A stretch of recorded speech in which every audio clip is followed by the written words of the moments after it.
o governo Lula sofreu uma derrota na Câmara dos Deputados com a aprovação do Marco Temporal das Terras Indígenas. Agora o governo vai tentar reverter esse cenário no Senado Federal. Vamos conversar ao vivo com a repórter Yasmin Costa, vai trazer todas as informações diretamente da capital federal, né? Yasmin, explica para a nossa audiência qual a estratégia do governo para tentar essa reversão no Senado. Bem-vinda. Obrigada, Daniel. Boa noite para você, para a Lívia, para todo mundo que está acompanhando a gente. A estratégia do governo é justamente tentar uma reversão aqui dentro do Congresso Nacional, porque os parlamentares da base avaliam o seguinte, que aqui dentro do Senado, os senadores, os parlamentares são mais ligados à pauta ambiental e, por isso, possivelmente daria para reverter essa questão envolvendo o marco temporal. Mas também existe uma segunda opção, que seria o quê? Tentar adiar o máximo possível a votação do marco temporal aqui no Senado e efetivamente esperar que o Supremo Tribunal Federal decida sobre esse assunto, porque lá no Supremo está pautado para o dia 7 de junho a votação de um caso que envolve Santa Catarina e que decide efetivamente sobre essa questão envolvendo o marco temporal. O ponto principal é o presidente do Senado, Rodrigo Pacheco, que ontem teve uma reunião com a ministra dos Povos Indígenas, Sônia Guajajara, que inclusive durante essa reunião a ministra pediu cautela na avaliação dessa medida e Pacheco já está sinalizando que realmente será cauteloso. Ele não deve adotar aquele regime de urgência que leva a matéria direto para plenário. A matéria vai tramitar dentro da normalidade aqui no Senado Federal, isso passando pelas comissões e depois sendo analisada em plenário. E um outro ponto que, conversando aqui com os parlamentares, é o seguinte, que o governo deve indicar, e o presidente do Senado deve aceitar, um parlamentar ali escolhido a dedo, vamos dizer assim, porque aí esse parlamentar também pode ajudar nessa estratégia de tentar adiar essa votação aqui dentro do Senado Federal. Vale lembrar que esse assunto do marco temporal tramita aqui dentro do Congresso há pelo menos 16 anos, foi aprovado ontem na Câmara dos Deputados e agora precisa passar por essa análise do Senado Federal. Claro que se houver qualquer tipo de mudança aqui no Senado,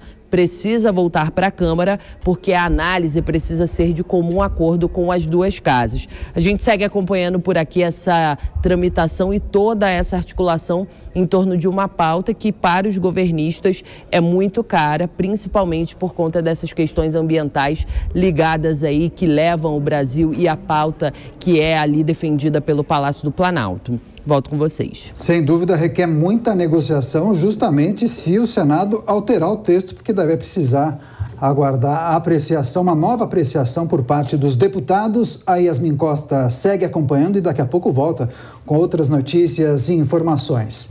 E também para comentar os assuntos mais importantes do dia, Roberto Mota, ao vivo aqui no Jornal Jovem Pan. Mota, seja muito bem-vindo, viu? Uma ótima noite a você. Queria, claro, a sua avaliação acerca dessas informações trazidas pela Yasmin. Segundo ela, os senadores, muitos ligados a pautas ambientais, deverão promover mudanças ou reverter essa aprovação do marco temporal. Muitos falam, inclusive, em pensar numa nova dinâmica para estabelecer uma certa segurança jurídica para os proprietários de terras. Enfim, fato é, se mudar, esse texto volta obrigatoriamente para a Câmara dos Deputados. Como os parlamentares da Câmara iriam receber essa informação? Seria uma afronta? É preciso que alguém atue para fazer esse meio de campo. Como você avalia esse cenário? Boa noite, Lívia. Boa noite, Daniel. Boa noite, nossa audiência. Esse é um assunto muito importante, Daniel, que às vezes é mal interpretado. Isso tem muito menos a ver com proteção ao meio ambiente do que com proteção ao direito de propriedade. Tem um aspecto dessa questão que foi levantado pelo secretário de Justiça de São Paulo, que foi juiz federal e também presidente do maior tribunal federal do país, o doutor Fábio Prieto, e ele lembra o seguinte: as terras, quando são de posse dos índios, elas são de propriedade da União. Então é muito importante que exista um marco claro, e isso é o marco temporal, que diz, né, até pouco tempo, essa era a interpretação aceita pelo STF, de que as terras que estavam na posse dos índios na data de promulgação da Constituição, pertencem aos índios. Na verdade, os índios podem ocupar, a propriedade é da União. Se cair esse marco temporal, qualquer área no Brasil, rural ou urbana, pode ser reivindicada pela União.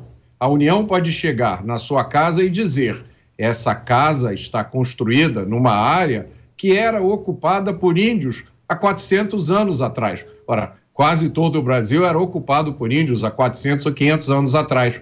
Isso, para muita gente, pode parecer ficção, mas o doutor Fábio Prieto esclarece que isso já aconteceu inúmeras vezes.